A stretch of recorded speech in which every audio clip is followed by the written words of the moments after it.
El Lincoln Park Jewish Center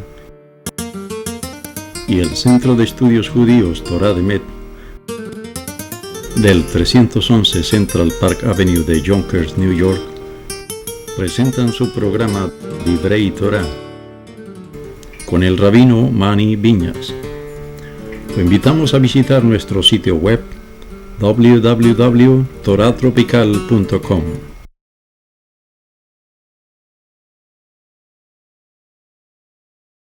Vamos a estudiar más.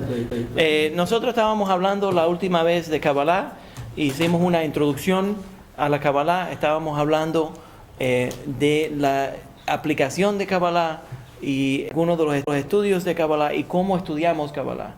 Lo más importante que yo quería repasar un momento es la idea de que Kabbalah, verdaderamente, si nosotros cogemos y dividimos el estudio de Torah, lo podemos dividir en dos porciones.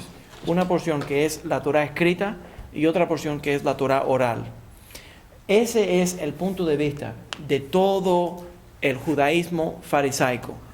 Y es importante entender esto. Hace unos años yo tuve en la universidad, en City College, los muchachos que están estudiando conmigo en City College, es un grupo interesante, muy diverso. Yo tengo 3 grupos. Un grupo judíos americanos, que ya saben que son religiosos, que vienen de familias ortodoxas, que han estudiado en yeshivot y saben que ellos pueden ser creyentes en la Torah y participar en mi clase. Pero es muy difícil, a veces en las universidades, algunos académicos, profesores, no les gusta la religión o tienen tendencias marxistas. Entonces, estos muchachos que son religiosos no se sienten cómodos. Entonces, vienen a las clases mías porque les gustan y se sienten apoyados.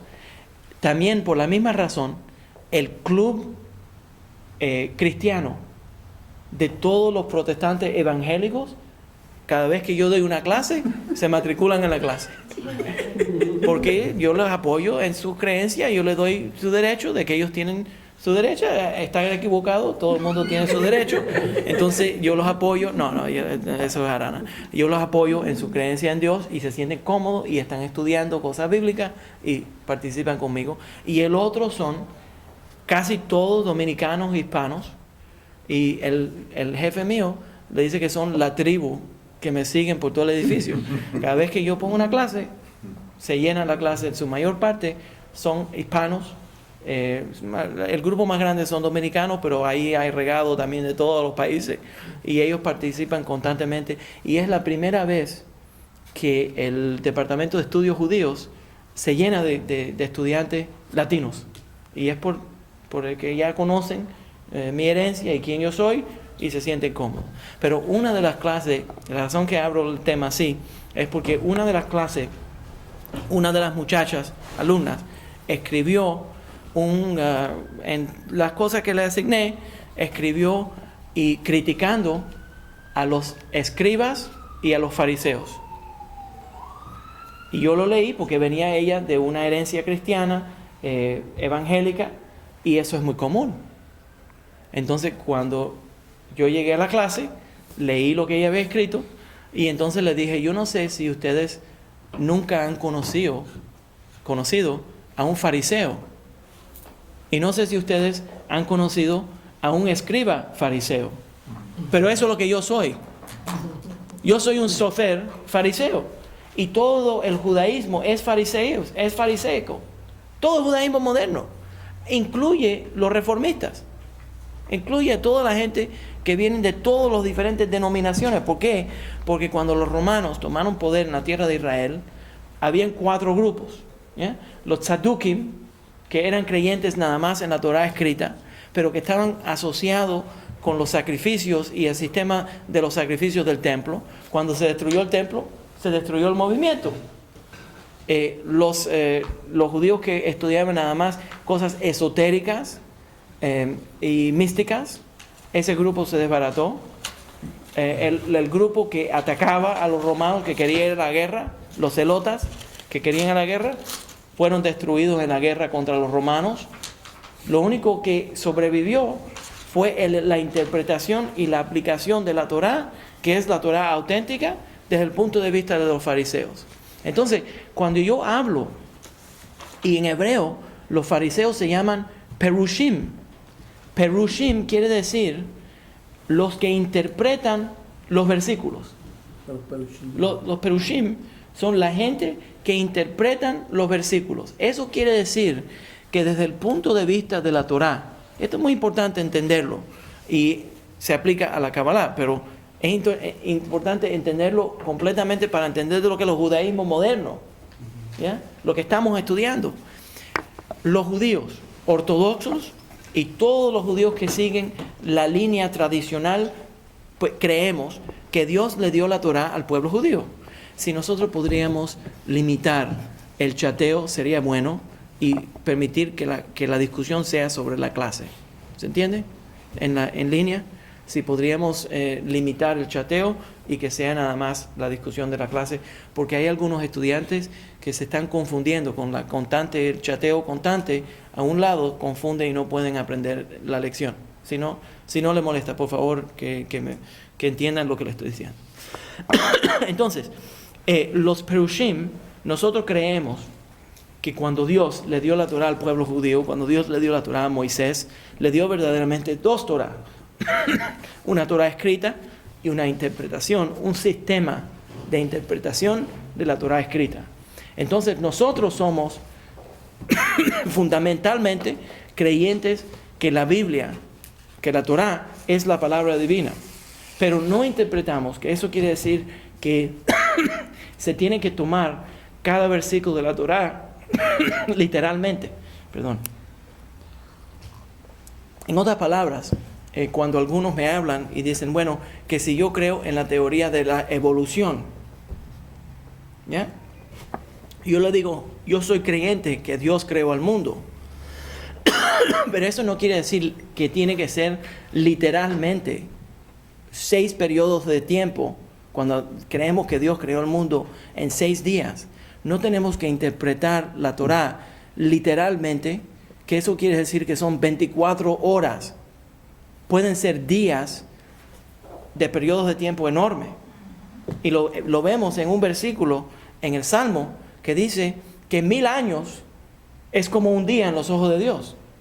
Entonces, muchísimos Mekubalim, había un Mekubal que le decían Yitzhak el ciego.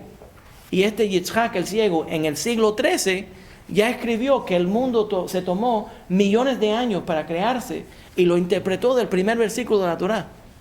Entonces, el perush, los perushim, los fariseos, somos las personas que interpretamos, leemos los versículos de la Torá, usamos el sistema sistemático, no quiero ser repetitivo, pero el sistema de aplicación de la ley que se entregó a Moshe para interpretar las palabras. Nosotros nunca tomamos literalmente todos los versículos de la Torá. Hay un sistema de interpretación y de aplicación de la ley.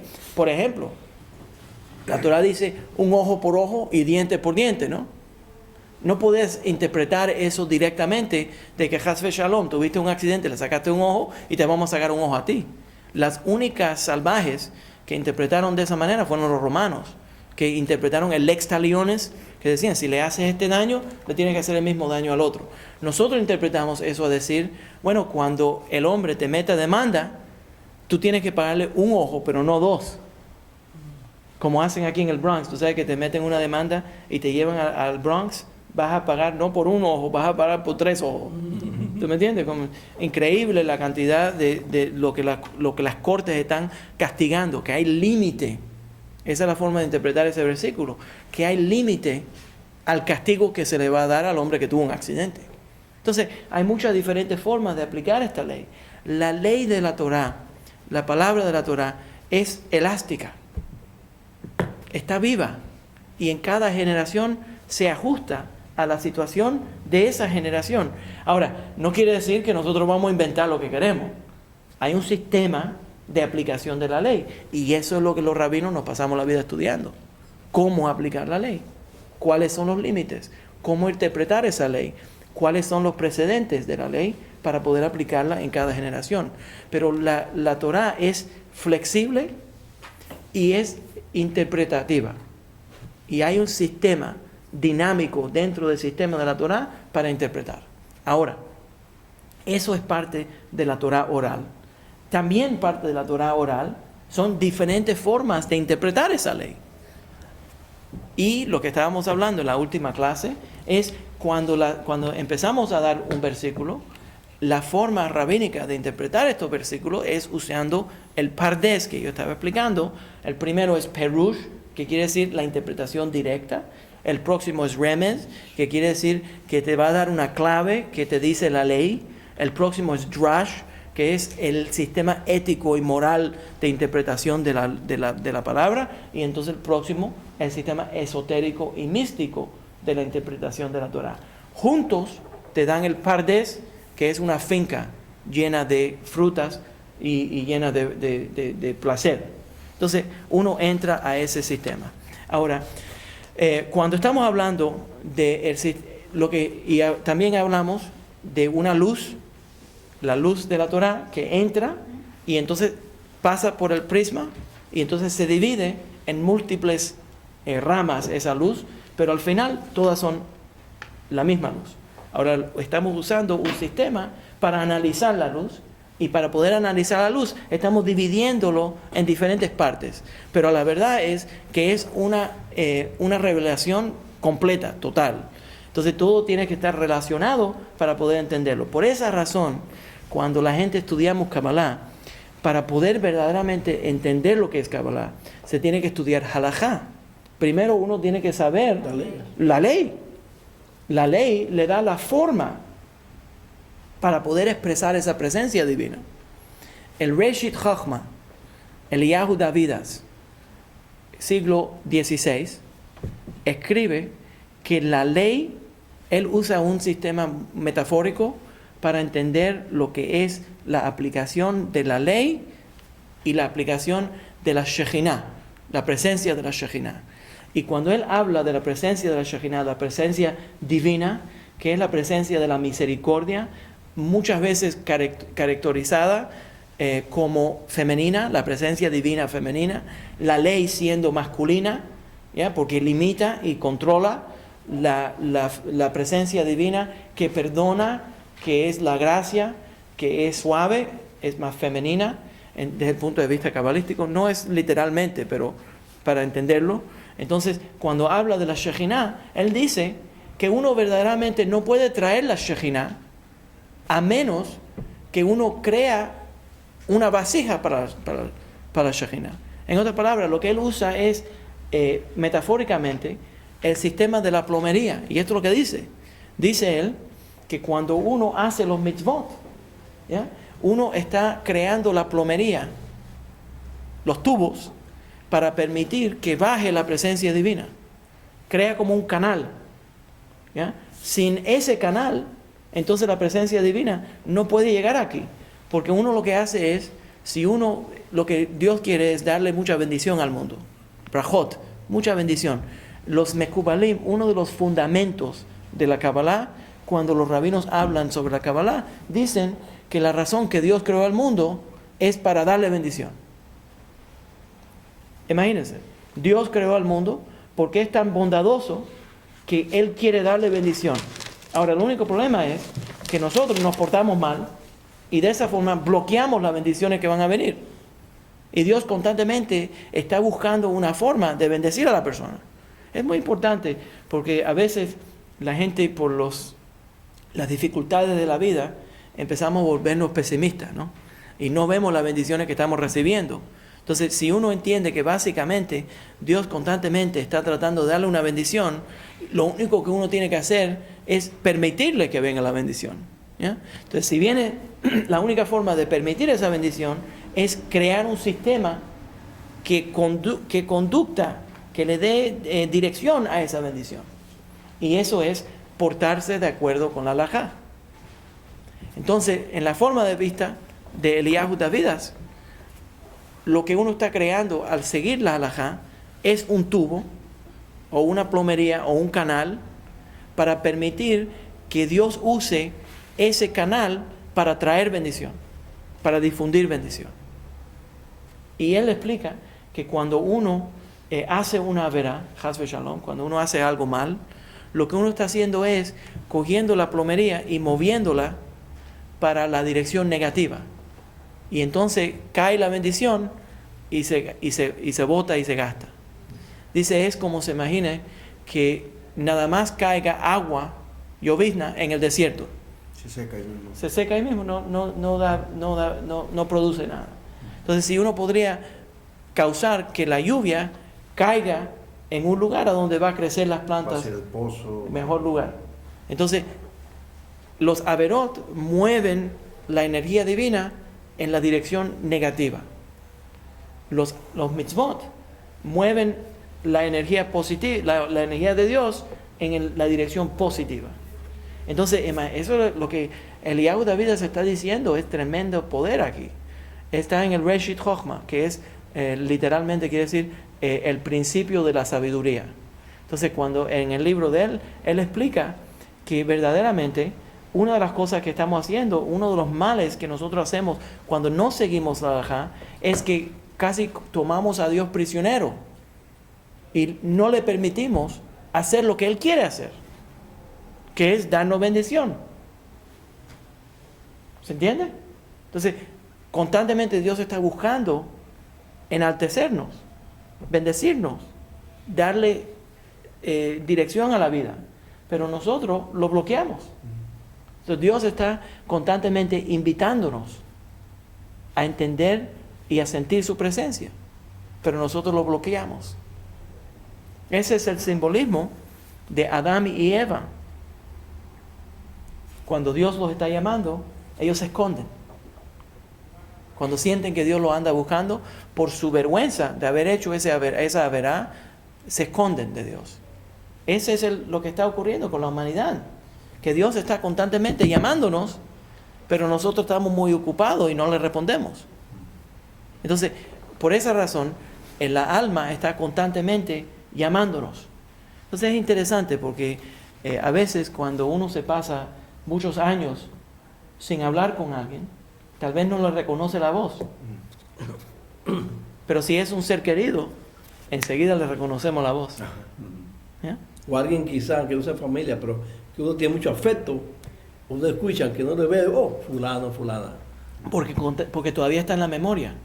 Pero cuando nos olvidamos de alguien, ya es muy difícil. Entonces, constantemente Dios está hablando con nosotros.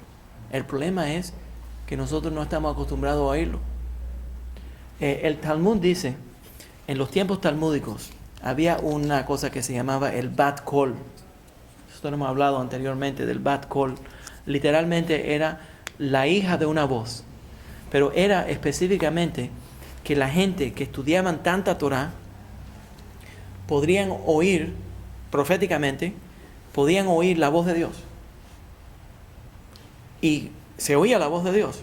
Y toda la gente que tenían la habilidad de oírlo, lo oían. Y otros que estaban en el mismo lugar, no lo oían. Pero eso era porque el nivel de espiritualidad era higher. Era alto. Porque estaban constantemente en la presencia divina. Constantemente sentían la presencia divina. Estaban constantemente conscientes de la presencia divina. Uno de los más famosos, Bat Kol, lo he mencionado anteriormente en otra clase, era un romano que se quiso convertir al judaísmo. Era ilegal por los edictos de Adrianus, el emperador, prohibió que los romanos se circunciden. Y este era un senador que quería circuncidarse y convertirse al judaísmo. Y el Talmud dice que él fue a convertirse y tenía un moel que le iba a hacer la circuncisión, y en ese mismo momento habían espías que sabían que él se iba a convertir, lo reportaron, vinieron los soldados romanos, mataron al moel y mataron al senador.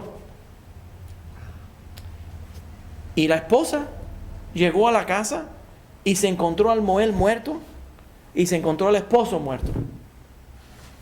Y ella, que ya era creyente en la Torá, cogió un cuchillo y lo circuncidó, póstuma. Y entonces el Talmud dice que resonó un Bat Kol.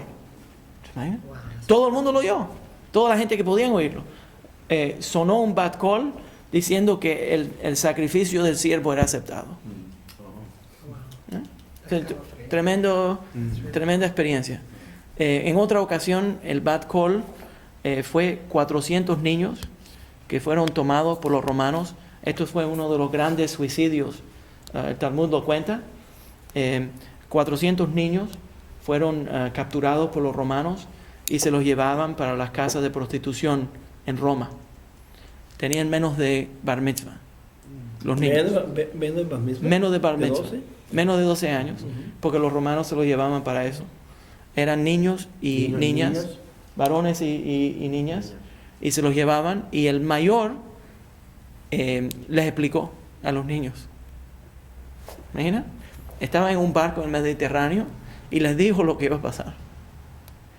Y el Talmud dice que los niños se inspiraron tanto que no querían violar la Torá, que se suicidaron, se saltaron, se lanzaron del barco y se mataron en el mar. Y entonces sonó un bat call con el mismo refrán: el sacrificio fue aceptado.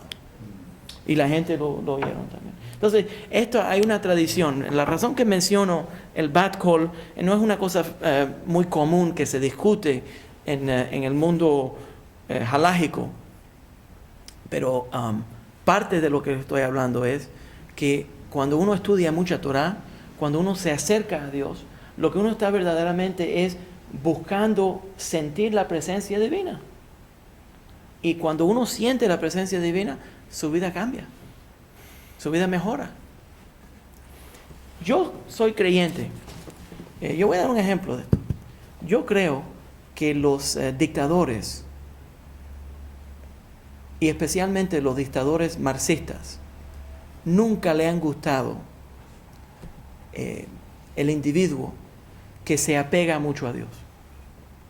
Porque el individuo que se apega mucho a Dios no se desespera, no sufre, no se desespera. No lo puedes dominar, no lo puedes esclavizar. Lo puedes tirar a la cárcel y le haces cosas horribles. Pero el alma todavía tiene el poder de vencer. ¿Ya? Entonces, constantemente, físicamente lo torturan, pero espiritualmente todavía tiene la fuerza de vencer. Y no tiene miedo. Es libre. Por esa razón, cada vez que nos han hecho algo, nos han hecho daño, pero no se puede conquistar al pueblo judío. Porque al final, cuando nosotros retornamos a la Torá, no hay nadie que nos pueda vencer. ¿Ya? Lo que usted dice, Rabino, se parece mucho a los problemas cotidianos, dificultades que tenemos los seres humanos. Cuando verdaderamente uno está en estos caminos, uno como que, está bien, tengo este problema, pero ¿sabe qué? Yo no estoy solo, yo salgo hacia adelante. Y como que uno no flaquea, uno no se arrodilla, uno no se pone down. No sé, yo voy a seguir, ¿es verdad? Sí. Uno recibe con fortaleza, Sí. fuerza para seguir adelante, saber que Sí. vamos a hacer adelante. Sí. ¿Sí? Lo que estás diciendo es, a veces lo que se habla en los términos mega de las naciones, se aplica al individuo. Exactamente. Se aplica al individuo. Le voy a contar dos cosas. Yo tuve una experiencia. La primera es del Talmud y el otro va a ser una experiencia personal. El Talmud habla cuando un sofer va a escribir la Torá. Dice el Talmud que el sofer debería de escribir la Torá usando un pedazo o de bambú o de hierba grande que crece al lado del lago o al lado de un río. ¿Por qué? Yo conocimos el bambú cuando dio la clase. ¿Se te acuerda? Cuando lo ves. Dice él que dice el Talmud que cuando usas una madera dura, cuando un viento le da, se rompe, se tumba. Pero estas hierbas son flexibles, que cuando un viento le da, se doblan pero no se rompen. La misma idea que la Torá lo dobla, los dolores, los vientos duros, los golpes en la vida, lo doblan a uno. Nosotros no nos vamos a decir que nos vamos a mantener, claro que duelen, pero no se rompe. Es flexible y uno retorna. ¿Por qué? Porque tiene a Dios que lo va a ayudar. Yo tuve una experiencia que a mí nunca se me olvida. Había un señor en esta congregación que tenía un tumor en el cerebro. y se fue al hospital. Tú sabes de quién estoy hablando, de Ed Mark, que se fue al hospital y era de emergencia. Descubrieron el tumor y decían que tenían que operarlo, quitarle el tumor. Ese mismo día estuve en el hospital en oración para él, esperándolo, sabiendo que consiguieron el médico más famoso en los Estados Unidos que pueda hacerlo, porque los otros médicos no podían quitar ese tumor, muy peligroso. No se arriesgaron. No se arriesgaron. Llega este señor, y este señor, el hermano del hombre que iba a ser operado, estaba allí esperando, y yo también, y estábamos en oración. Le digo quién yo soy, y me dice, ven conmigo, rabino. El cirujano, uno de los cirujanos más famosos en todos los Estados Unidos para hacer este tipo de cirugía. Era un cristiano evangélico. Me lleva a mí el hombre, el hermano de él, le dice, oh, pero yo soy el hermano de él. Le dice, no, pero yo necesito hablar con el rabino. Entro a la oficina del Señor, me aguanta las manos y me dice, yo necesito que tú ores conmigo porque esta cirugía que yo voy a hacer es muy peligrosa y estoy tomando un gran riesgo y va a tomar todo mi talento si yo me muevo 1 milímetro a la derecha o a la izquierda, se muere el paciente. ¿Imagina? Entonces este señor entró a la computadora, hizo un mapa de lo que él va a hacer, se preparó científicamente y tiene todo el talento reconocido mundialmente para poder hacer ese tipo de cirugía. Pero antes de entrar a la cirugía, ¿sabe lo que hizo? Le pidió a Dios, junto conmigo, que le guíe la mano. Que le guíe la mano para que no le haga daño al paciente. ¿Imagina? Que sea Dios quien hace. ¿Ya? Y me dijo, al final oramos juntos y le dije, yo creo que vas a tener mucho éxito y que Dios te acompañe, y oramos juntos.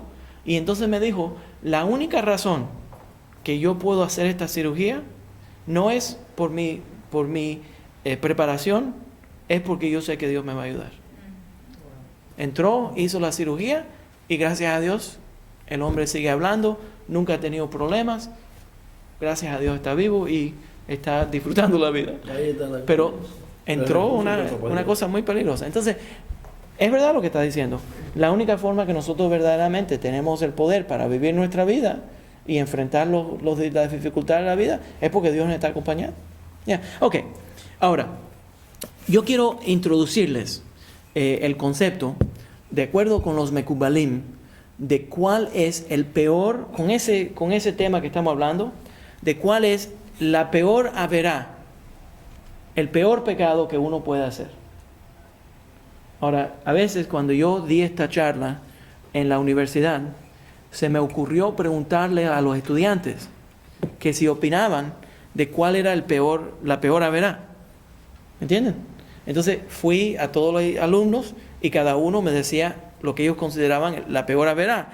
Y como yo estudié psicoanálisis, entiendo entonces que ellos estaban confesando verdaderamente sus deseos. Pero la verdad es que ninguno de ellos...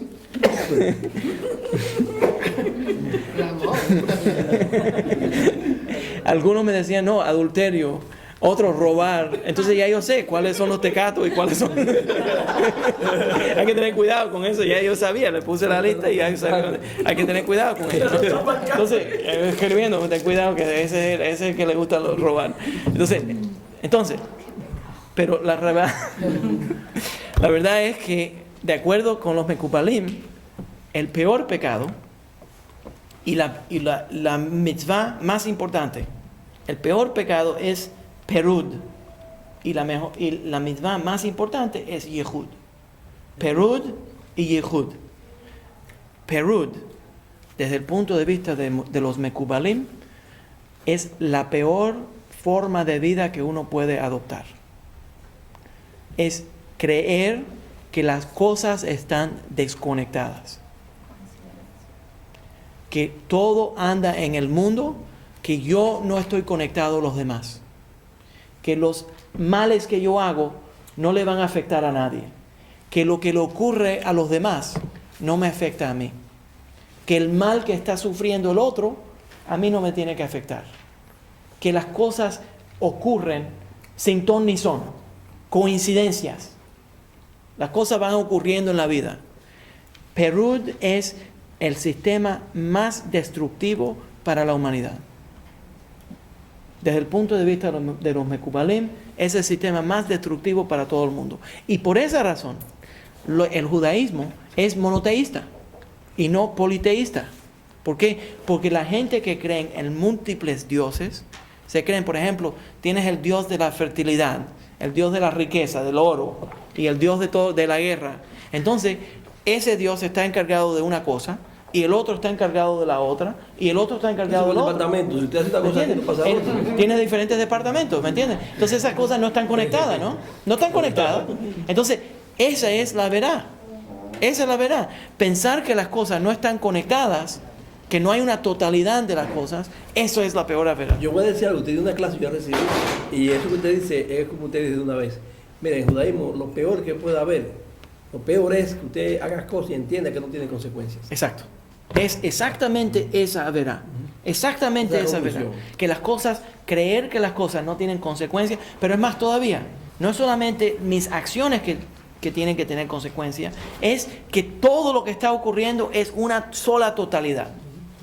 Es holístico completamente. Todo es uno. Y el pasuk dice, en od milvado, no hay nada menos él. Entonces, desde el punto de vista de los Mekubalim, lo que uno tiene que pasarse la vida es buscando Yihud, unión. Y yo voy a explicar lo que esto es. Porque esto es Yihud, que es unión. Totalidad viene de la palabra Echad. Cuando nosotros decimos Shema Yisrael, Adonai Eloheinu, Adonai Echad, Echad quiere decir que todo es uno. No es que Dios es uno. Y no importa. Si uno se pasa, ¿cuál es la diferencia? Si uno es monoteísta o politeísta. Si creen los 7 tonterías, boberías estas de los santeros. Lo que es importante es que uno está buscando, adoptando un sistema de vida que crea la unión. La unión, eso se llama Shelemut. Quiere decir, todos los filósofos griegos estaban buscando constantemente la teoría de todo. Eso es lo que la filosofía está buscando. Una explicación de por qué las cosas ocurren en su totalidad. ¿Qué explica la causa que ocurren todas las cosas en el mundo? Entonces el judaísmo es buscando la totalidad de quién maneja el mundo, buscando Shelemut, de que uno se siente que uno es una parte integral del mundo. Todo lo que yo hago afecta al mundo. Todo lo que ocurre en el mundo me afecta a mí. Yo estoy constantemente añadiéndole al valor del mundo, enalteciendo al mundo, dándole significado al mundo. Cuando yo hago los mitzvot, si yo estoy en México y yo hago el sacrificio de guardar los mitzvot, eso no afecta solamente a mí y a mi familia, sino el Rabino Viñas está lleno de alegría. ¿Me entiendes? Todos nosotros que estamos aquí, Eliahu, todos nosotros que estamos aquí, cuando nosotros sabemos que hay gente que están haciendo los mitzvot, están haciendo ese sacrificio, no están afectándose solamente a ellos, sino están afectando a todo el mundo. Cuando Israel tiene dificultad, mandamos a un ejército a defendernos. Pero la verdad es que nosotros tenemos un ejército a través de esta computadora de gente que están estudiando Torah, que son resguardando al Estado de Israel, resguardando al judaísmo, protegiéndonos a través de los mitzvot. Entonces, nosotros estamos buscando un estilo de filosofía que es Yihud, basado en Yihud. Y no les puedo recalcar la importancia de entender la verá que es crear que las cosas están desconectadas. Y por esa razón, cuando un judío desconecta a otra persona, es una verdad terrible. Entonces, si alguien viene, hoy me contaron, estuve trabajando en la panadería, porque yo superviso la panadería para que sea kasher, y un mexicano que trabaja en la panadería, que no tiene interés en judaísmo, pero que su amigo es mexicano y quiere estudiar judaísmo, fue a una sinagoga y lo despidieron, le dijeron que se vaya. Lo botaron de la sinagoga. Porque no era judío y venía demasiado a menudo. ¿Se imagina? Entonces, a través de este hombre que trabaja en la panadería, me consiguió a mí. Pero el amigo de él todavía estaba resentido de que eso le había ocurrido. Eso es una verdad muy grande. El crear conexión es la mitzvah. El crear conexión es la mitzvah. El crear desunión es la verá. El judaísmo, el nombre del judaísmo es Yahadut, que es creando unión. Toda la base del judaísmo es crear unión. Entonces, nosotros estamos buscando Shelemut, que sea todo integral, que todo esté unido. Shelemut es la raíz, la misma raíz de Shalom. Shalom es paz, pero Shalom también es el nombre de Dios. Entonces, cuando uno ve que todo está conectado, ahí es donde está la presencia divina. Cuando uno vive una vida desconectada, voy a explicar un poquito más, ampliar esta idea un poquito más. En el Jovot HaLevavot, que son los mandados del corazón, Rabbeinu Bachya Ibn Pekude escribe que uno tiene que hacer una autoanálisis. Uno de los deberes del corazón, los Jovot, los mandamientos, las obligaciones del corazón, es hacer una autoexaminación. ¿Y cuál es la autoexaminación? Mi comportamiento, analizar mi comportamiento y ver si mi comportamiento está de acuerdo con mis creencias. Si la creencia es una, pero mi comportamiento es otra, entonces hay desunión. ¿Me entienden? Es muy importante. Quizás se puede parecer esto que yo estuve leyendo, claro, texto de la judío, que dice que si uno siempre quiere estar conectado con Papá Dios, que cada idea o mente o que tú estés pensando o cualquier acción que tú vayas a emprender, piensa si eso agrada a Dios. Exactamente. Y si no agrada a Dios, no lo haga. Si agrada, siga. Y eso te va a siempre estar conectado con la presencia divina. Exactamente. Entonces, si hay cosas en nuestra vida que no andan con lo demás, que esa es la nota discordante mía, ese es el secretico mío, que no está de acuerdo con todo lo demás, eso tiene que cambiar. Eso tiene que cambiar. Luchando por eso. ¿Se entiende lo que estoy diciendo? Es muy importante. Muy importante. Estamos buscando una totalidad. Eso. Cuando uno está estudiando y viviendo una vida judía, cuando uno entra a la urna a votar, la decisión política se tiene que basar en mis creencias. ¿Ustedes me entienden? Claro. Cuando yo entro a hacer un negocio, al mundo de negocio, mi comportamiento tiene que ser de acuerdo con el negocio. Las palabras que uno usa, la boca, las palabras que uno usa, todo tiene que estar unido. Cuando uno crea una vida donde todo está unido, no hay una diferencia entre el tipo de trabajo que uno hace y las creencias de uno. Todo está creando paz. Todo está en armonía. Cuando hay armonía, la vida es dulce. Cuando no hay armonía, la vida es amarga. La vida es amarga. Eso se parece cuando hace un negocio, que usted para provocar el negocio esté en el camino a su mentira para realmente lograr el negocio. Eso es fatal, porque usted va a tener, es un riesgo que usted corrió, eso es un liability. En cualquier punto se explote y usted va a pagar por esto. Sí. Yo digo ahora, algo personal que me pasó, alguien que parece ser que si le llevan los papeles a un lado, el tipo dice, yo no quiero eso, no sirve. Pero si uno va y le dice al lado lo que hay, con lo que es, ¿verdad? ¿Cómo me pasó? Yo, güey, espérate, la gente gana un billete, vamos a trabajar, me lo va a probar. Eso fue hoy, llega aquí. Yo probé un negocio, que si le digo, si va por papel, le voy a decir que no, porque como que no se ve bien, pero yo no hablé mentira. Y yo, mira, esa persona esto es lo que recibe tanto, lo que pasa, mira, que no está reportando este problema, pero mira aquí la prueba, está esto. Que este país, y todo conectadito, nada de mentira que hablé ahí. Exactamente. Yo le hice así. Exactamente. Eso pasa en los negocios. Entonces, uno tiene que vivir una vida la totalidad hablaba verdad. armonizada. Una vida armonizada. Que todo lo que uno está haciendo es de acuerdo con su También creencia. pasa algo sencillo, eso pasa mucho a nosotros, que cualquier tontería, hablamos una mentira blanca que está mal. Si me dice, oye, yo te llamé, y después la primera sin pensar, oh, tú sabes bien que en ese momento el celular estaba descargado, o lo dejé en la guagua. Y eso no es lo que te pasó, diga lo que, verdad que vi, eso, la verdad que me olvidé. Mejor. Vamos a hablar todo el tiempo mentira. Mejor, a todos nosotros nos gusta una mentirita bonita, ¿sabes? Pero es mejor estar conectado. Yo lucho mucho con esta Déjame parte. seguir porque hay más. Otro punto de vista, otra idea básica de la Kabbalah, además de la diferencia entre Yehud y Perud. Esto es muy importante porque lo que estoy tratando de crear aquí es que nosotros tenemos el poder de cambio, de hacer cambios. Pero mucha gente nunca ha pensado que esto existe. Yo tengo una estudiante que cuando salió de mi clase de City College, ya yo le había dado 2 grados, no estaba tratando de halagarme.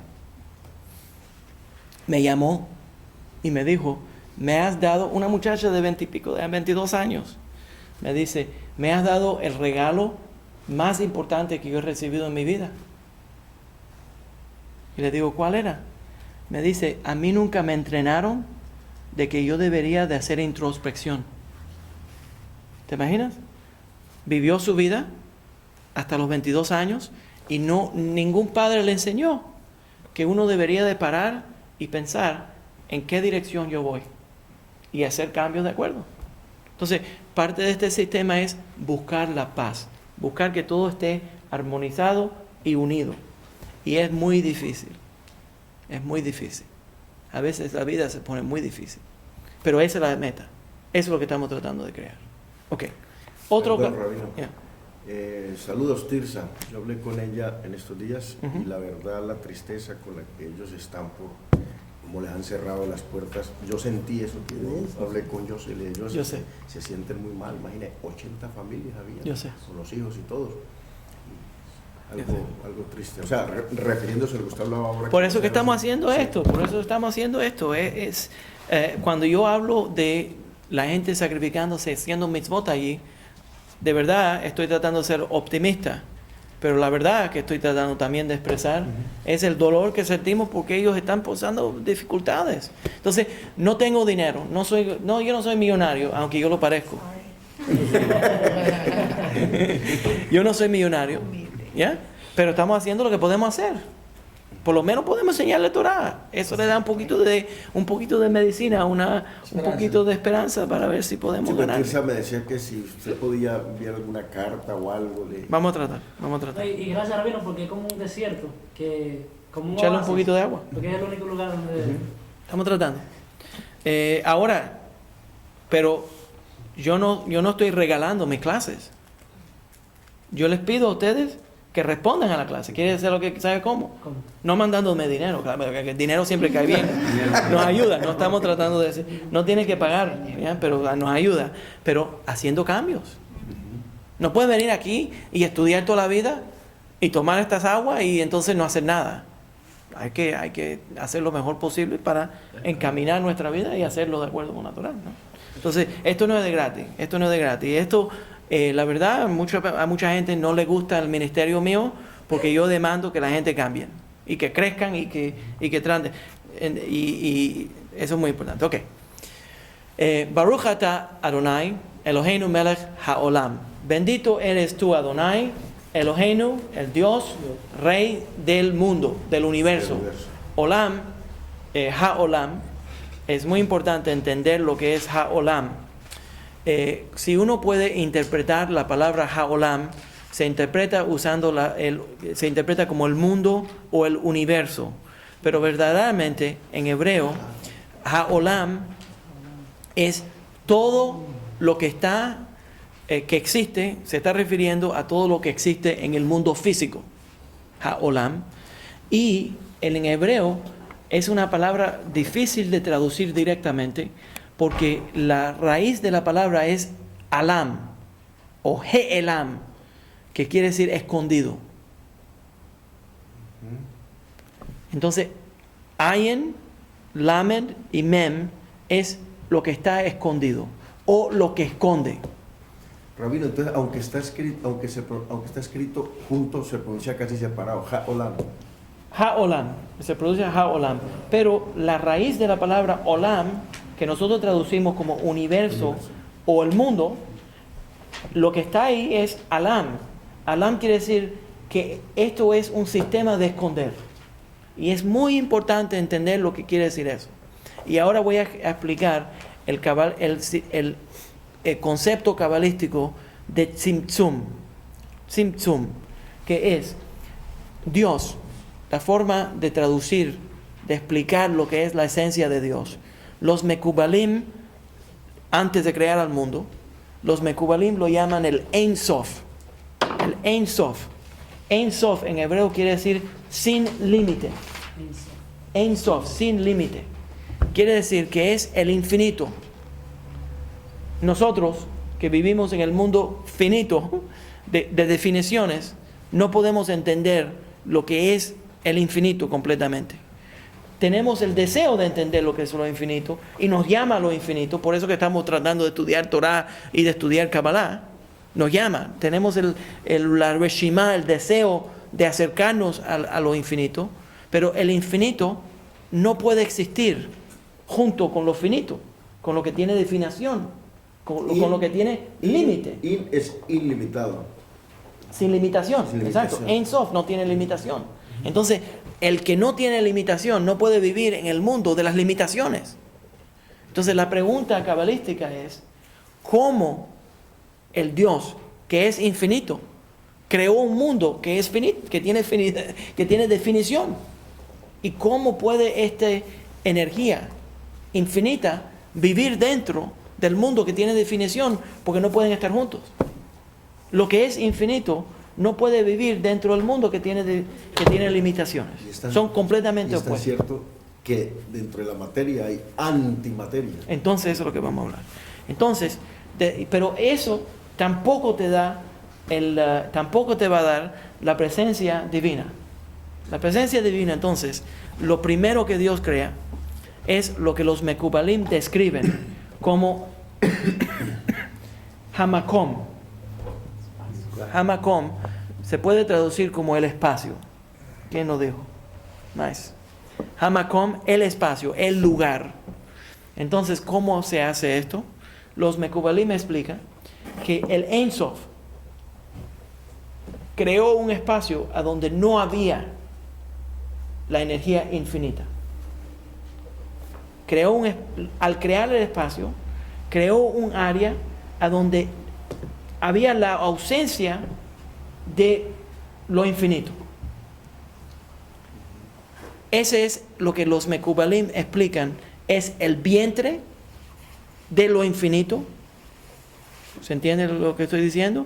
El vientre de lo infinito, porque lo rodea toda la infinidad, pero ahora creó un espacio, se llama Hamakom, el lugar, entonces ya creó el espacio, y ese es el vientre a donde va a existir todos nosotros. Todo lo que conocemos y lo que no conocemos todavía, que estamos estudiando en el espacio, todo eso existe dentro de ese vientre que Dios creó. Es muy importante. Eso quiere decir que nosotros somos las criaturas que estamos viviendo dentro del vientre divino. Y el vientre se traduce. Es muy importante entender esto. Muy importante. El vientre se traduce en hebreo, se dice en hebreo el rechem.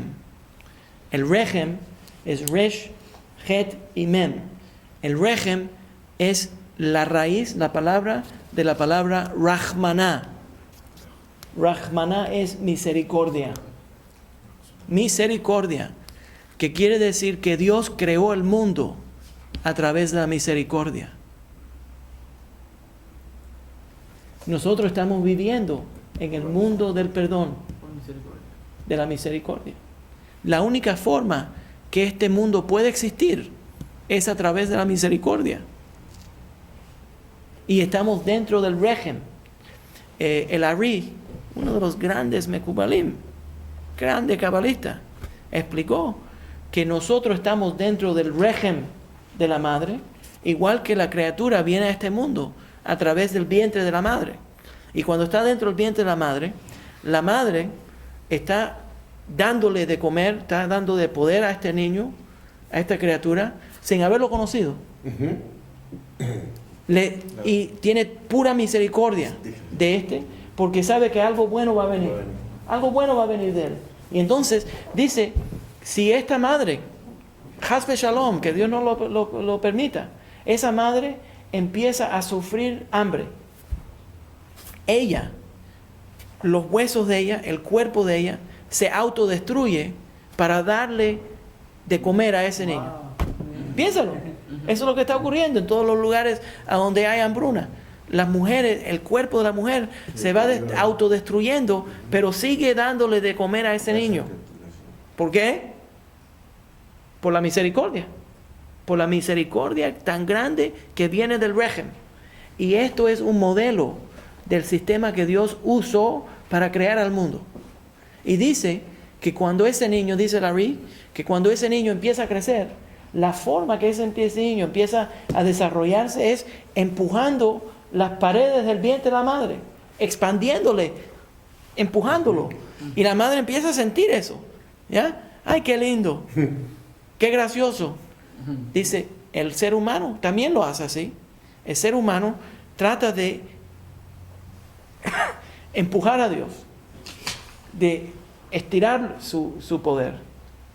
Y Dios dice, ¡ay, qué lindo! ¡Qué gracioso! ¡Qué gracioso! Y sigue dándole, y sigue dándole, y sigue dándole. Por esa razón, nosotros vivimos dentro del régimen.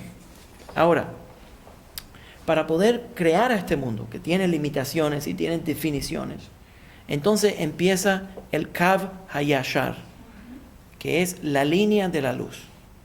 La línea de la luz entra al espacio del régimen y va entrando poco a poco. Entonces Dios va limitando la presencia de la luz, porque no puede darle ¡pum! El rayo de la luz explota el mundo que no tiene, el mundo que tiene definición, que ahora no tiene la presencia de lo infinito, va entrando pocas luces de la infinidad, pero Él tiene que crear vasijas para contener esa presencia infinita. Entonces va creando y condensando la luz. Ese es el concepto de Tzimtzum. Quiere decir que desde el punto de eso explica poco a poco la creación del mundo. Va explicando que Dios es el ser infinito y que escondió dentro de la creación que tiene limitación, que tiene finalidad, escondió la energía divina dentro de cada una de estas cosas. Quiere decir que entonces ahora, si nosotros miramos al mundo, podemos interpretar al mundo y decir, el mundo es limitado, o si nos ponemos los lentes buenos, podemos mirar más profundo del mundo limitado y encontrar que dentro del mundo limitado existe la energía divina. ¿Se entiende esa idea? ¿Se entiende? Entonces la palabra, cuando la Torá es como un ejercicio para los ojos, la Torá va reinterpretando la experiencia humana. Cuando una persona, la vida le va cayendo golpe y golpe y golpe, problemas y trastornos y enfermedades, Hasbe Shalom, y problemas. Entonces la Torá viene y le dice, reinterpreta tus problemas. Todo está bajo el control de Dios. Tal vez hay una bendición ahí. Entonces la persona empieza a mirar más profundo de sus problemas y empieza a encaminar su vida. La vida, parte de lo que estamos estudiando aquí es que todo lo que nos rodea tiene chispa o energía divina que está escondida dentro de él. Entonces el universo, se traduce como Ha-Olam porque es lo que esconde la presencia divina. Y el hombre, el ser humano, las mujeres, el hombre, el ser humano, es el intérprete del mundo. Quiere decir que nosotros podemos vivir en un mundo a donde miramos al mundo y decimos, eso es todo lo que hay. O podemos mirar más allá de lo que estamos viendo y decir hay algo más profundo. Entonces el mundo puede ser una espada de doble filo. A un lado esconde la presencia divina. Del otro lado manifiesta la presencia divina.